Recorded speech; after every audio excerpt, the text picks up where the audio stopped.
కార్డులు భద్రంగా దాచిపెట్టుకోండి. 100 రోజుల్లో ఇది చాలా విలువైన కార్డు. ఈ కార్డుని మరి భద్రంగా పెట్టుకుంటే 100 రోజుల తర్వాత మా గవర్నమెంట్ రాగానే 2,500 మహిళలకు ఇస్తాం, 4,000 రూపాయలు ముసలోళ్ళకి ఇస్తాం, తులం బంగారం ఇస్తాం, 2 లక్షల ఉద్యోగాలు ఇస్తాం.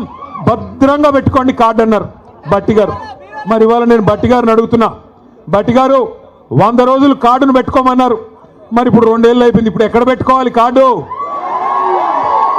ఎక్కడ పెట్టుకోమంటావు ఇప్పుడు కార్డు? చెప్పు. ఎక్కడ పోయింది నీ 2,500? ఎక్కడ పోయింది 4,000 పెన్షను? ఎక్కడ పోయింది తులం బంగారం? ఎక్కడ పోయినాయి స్కూటీలు? ఎక్కడ పోయినాయి విద్యా భరోసా కార్డులు? ఎక్కడ పోయినాయి 1,00,000 కోట్ల బడ్జెట్ బీసీలకి 42% రిజర్వేషన్లు? చెప్పుకుంటూ పోతే 420 హామీలు. ఒకటి కాదు, 2 కాదు. సర్వభ్రష్ట ప్రభుత్వం ఇది. సర్వత్రా అందరినీ మోసం చేసిన ప్రభుత్వం. అక్కడ మా తమ్ముళ్ళు 30% అని పట్టుకున్నారు. అది ఎవరి గురించో మీకు తెలుసు. ఒక మంత్రి కాదు, మీ జిల్లాలో అందరు మంత్రులు 30% నడిపిస్తున్నారు. B tax 30%. ఇక్కడ పక్కన పి ట్యాక్స్ బాంబులేటి మంత్రి గారి ఆయన ట్యాక్స్ కూడా 30%. ఏ భూమి ఆయన దగ్గర పోయినా 30% నాకు ఇచ్చేయమని అడుగుతున్నాడు బాంబులేటి గారు. అట్లాగే ఇక్కడున్న తుమ్మల గారు కూడా ఆయన కూడా అదే పనిలో ఉన్నాడు. ఎవరికి వాళ్ళు ముగ్గురు ఇవాళ ఏ ఒక్కరు కూడా జిల్లాకి పనికొచ్చే ఒక్క పని కూడా చేయడం లేదు. ముగ్గురు మోసగాళ్ళు, మొనగాళ్ళు కాదు. ఒకటి మాత్రం వాస్తవం, ఈ ముగ్గురు మోసగాళ్ళకి అసలైన నాయకుడు ఎవడా అంటే అలీబాబా పైన ఉన్నాడు. ఇక మీరు చూస్తూనే ఉన్నారు ఆయన కథ. అయితే నోరు బారేసుకోవడం, జర్ర జర్ర జర్ర జర్ర జర్ర జర్ర తొందరపడక నన్ను మాట్లాడండి. ముందే గొంతు బాలేదు, మాట్లాడండి. నేను ఒక్కసారి మీరు దయచేసి ఆలోచించాలని కోరుతా ఉన్నా. 2 ఏళ్ళు అయిపోయింది. ఎన్ని ఈస్ట్ మన్ కలర్లో సినిమాలు చూపెట్టారు. అద్భుతమైన రంగుల కళ లాంటి సినిమా. మీకు ఇది ఇస్తాం, అది ఇస్తాం, అది చేస్తాం, ఇది చేస్తాం.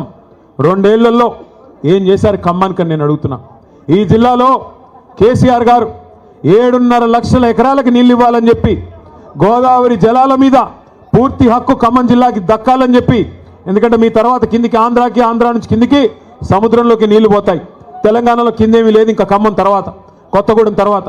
కాబట్టి మన నీళ్లు, మన గోదావరి నీళ్లు మరి ఏవైతే పూర్తి స్థాయిలో ఖమ్మం జిల్లాకి దక్కాలో దానికోసం సీతారామ సాగర్ అనే ప్రాజెక్టును అద్భుతంగా డిజైన్ చేసి 7.5 లక్షల ఎకరాలు, కొత్తగా 3,40,000 ఎకరాల ఆయకట్టు, అట్లాగే స్థిరీకరించబడే ఆయకట్టు ఏదైతే ప్రస్తుతం కృష్ణ కింద ఉందో, ఎన్ఎస్పి కింద ఉందో దాన్ని కూడా స్థిరీకరించడానికి మరొక 3.5 లక్షల ఎకరాలకి, మొత్తం కలిపి 7.5 లక్షల ఎకరాలకి నీళ్ళిచ్చే ప్రతిపాదించే ప్రాజెక్టు సీతారామ సాగర్.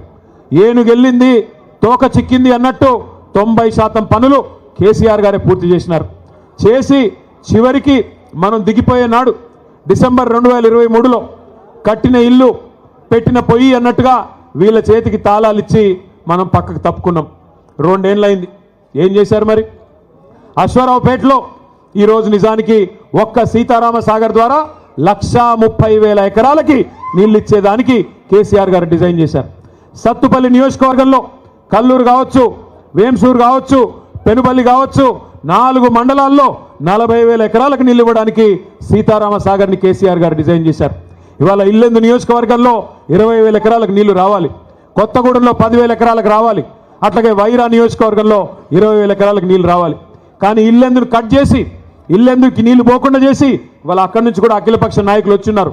మా కాలువలు లేకుండా చేస్తున్నారు, మా నీళ్లు రాకుండా చేస్తున్నారని చెప్పి ఇల్లెందును కట్ చేసి ఇవాళ కేసీఆర్ గారు ఏ ఉద్దేశంతోనైతే ఖమ్మం జిల్లాని సస్యశ్యామలం చేయాలి, గోదావరి జలాలతో తలపెట్టారో ఒక్క అడుగు కూడా ముందుకేయకుండా, ఒక్క పని కూడా చేయకుండా కేవలం కమిషన్ల కోసం మాత్రమే ఈ జిల్లాలోని 3 మంత్రులు ఇవాళ పనిచేస్తూ ఉన్నారు. వాస్తవానికి 2 ఏళ్లలో ఏం జరిగింది, ఏం ఒరిగింది తెలంగాణకి అంటే ఒక్క మాటలో చెప్పేయచ్చు. రామాయణం కదా, కట్టే కొట్టే తెచ్చే అన్నట్టుగా ఏందయ్యా కాంగ్రెస్ ప్రభుత్వం 2 ఏళ్లలో చేసింది అంటే ఎగవేతలు, కూల్చివేతలు, పేల్చివేతలు, ఈ 3 తప్ప పీకిందేమీ లేదు. ఎగవేతలు ఒకటా రెండా? ఎన్ని హామీలు ఎగ్గొట్టారు? ఇదే ఖమ్మం జిల్లాలో కౌలు రైతుల సంఖ్య చాలా పెద్ద ఎత్తున ఉంటుంది. ఆ రోజు రేవంత్ రెడ్డి పిసిసి అధ్యక్షుడిగా ఉత్తరాలు రాసినాడు కౌలు రైతులకి. ఏమని? కేసీఆర్ గారు భూ యజమానులకే ఇస్తున్నారు రైతు బంధు. మీరు నాకు అవకాశం ఇవ్వండి, ఖమ్మం జిల్లా నుండి నాకు 9 సీట్లు ఇవ్వండి. ఇచ్చినట్టయితే 22 లక్షల మంది కౌలు రైతులకి నేను ఇస్తాను రైతు బంధు అంటూ ఆ రోజు రేవంత్ రెడ్డి ఉత్తరం రాసినాడు. కేసీఆర్ గారు 2 పంటలకు ఇస్తున్నారు రైతు బంధు, నేను 3 పంటలకు ఇస్తా అన్నాడు. కేసీఆర్ గారు 10,000 ఇస్తే ఎకరానికి నేను 15,000 15,000 రూపాయలు ఇస్తానని చెప్పాడు. ఇప్పటికి ఎన్నిసార్లు ఇచ్చాడు రైతు బంధు?